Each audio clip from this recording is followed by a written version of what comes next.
E olha, a Copa do Mundo, minha gente, está se aproximando. Os consumidores já começam a se preparar para esse grande evento do esporte mundial. E a gente falou de Copa do Mundo, né? Se tem um item que a gente associa à Copa do Mundo, são as televisões, as TVs. A companhia e análise de mídia, insights de mídia, a Nielsen IQ, projeta que as vendas de televisores podem crescer até 20% nos meses que antecedem a Copa. E apesar disso, esse avanço é menor do que o de anos de Copas anteriores.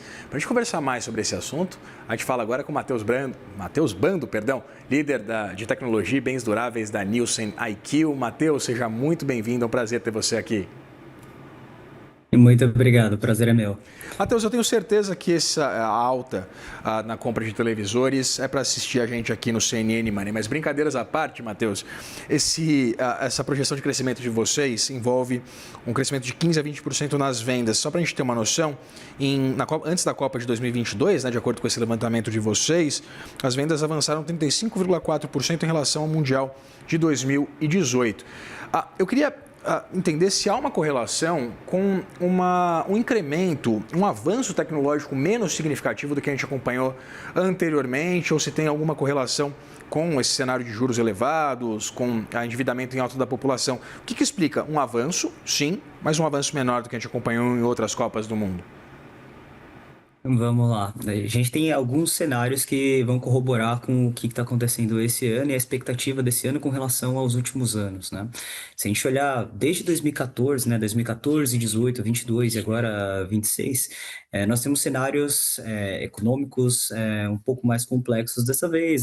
Todo ano de evento a gente tem uma questão da questão política também ocorrendo no mesmo ano, e temos as questões de tecnologia, né? Então, se a gente colocar de 2014 para 2018, nós tivemos o advento ali do 4K vindo muito forte para o mercado, uma mudança tecnológica, e o varejo trabalhando bastante fortemente com propaganda, peças e a própria indústria também trazendo bastante foco para esse tema. Em 2018 para 22, nós tivemos uma mudança de horários e tempos, né? Então, a Copa geralmente ela é realizada dentro daqueles períodos, né, que a gente chama de 2 períodos anteriores a vendas e a venda principal, que seriam os meses ali de abril, março, antecedem ali um pouquinho mais, né? Em março a gente tem uma sazonalidade, mas Copa a gente diz que é abril, maio e junho, né?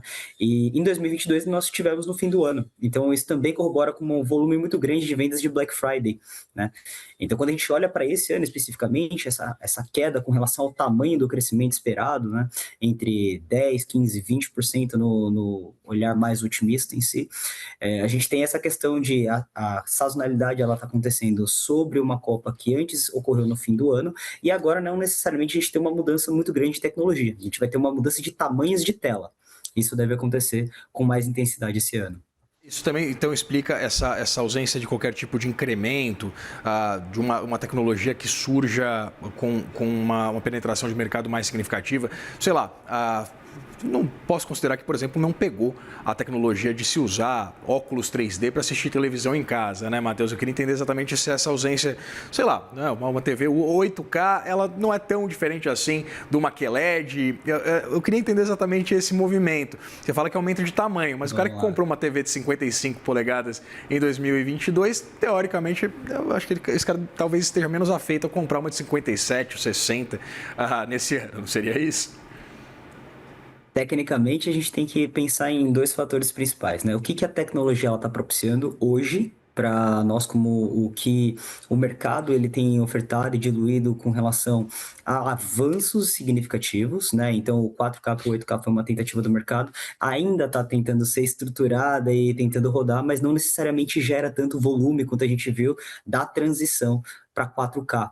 Então, o 4K ainda é boa parte do mercado, ainda deve ser, durante os próximos meses e até o fim do ano, a principal tecnologia em termos de volumetria de venda. Mas quando a gente fala de telas maiores em si, aí melhoras na questão do pixel e melhoras da imagem, da cor, da nitidez, do brilho, aí sim as tecnologias vêm mais voltadas para esse cenário. Mas mesmo assim, o que a gente vê é uma troca de parque instalado, quando a gente olha para os anos anteriores, né?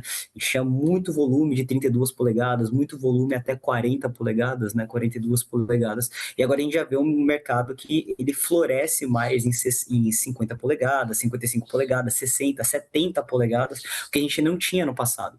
Então, pouco a pouco, a gente vê por mais que o número de lares esteja crescendo muito rapidamente no Brasil e os lares sejam menores nas regiões metropolitanas, né?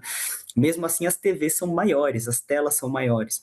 E essa troca, ela varia de várias questões. E a principal questão disso também pode ser o barateamento das telas, né? Então, as telas 50 de hoje, né, comparada a 4 anos atrás, a 8 anos atrás, elas são muito mais acessíveis, né? Com uma tecnologia melhor ainda em quesitos de brilho, em quesitos de nitidez. A mesma coisa funciona para as telas de 60 e 70. A tecnologia ela vem se barateando, obviamente, dentro do cenário geral, e isso faz com que as telas grandes elas vão pouco a pouco substituindo aquelas telas pequenas que a gente tinha no passado. Esse levantamento da Nielsen IQ, ela traz também esse incremento do consumo, um pouco até óbvio, de snacks, de cerveja durante os jogos, mas como a gente está conversando sobre bens duráveis, eu queria entender se há algum impacto mensurável também de outros bens que não a televisão. A Copa do Mundo impulsiona também, por exemplo, a compra de geladeiras?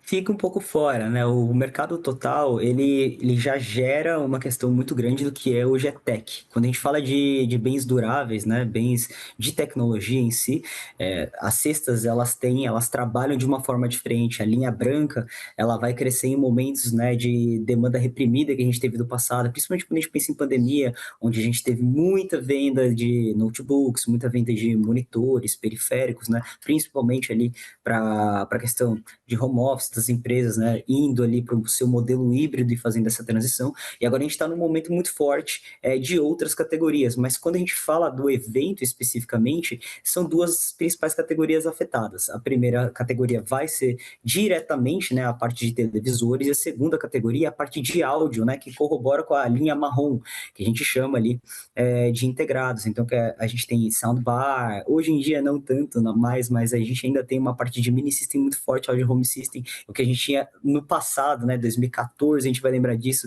dos famosos home theaters, né?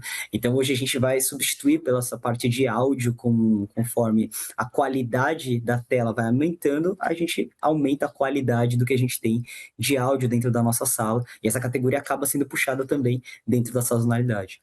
Alguém que trabalha em televisão está aqui todo dia, Matheus, sou contra esse desenvolvimento de telas em alta definição, porque aí vão conseguir ver minhas rugas e cada fiozinho aqui fora do lugar da minha barba.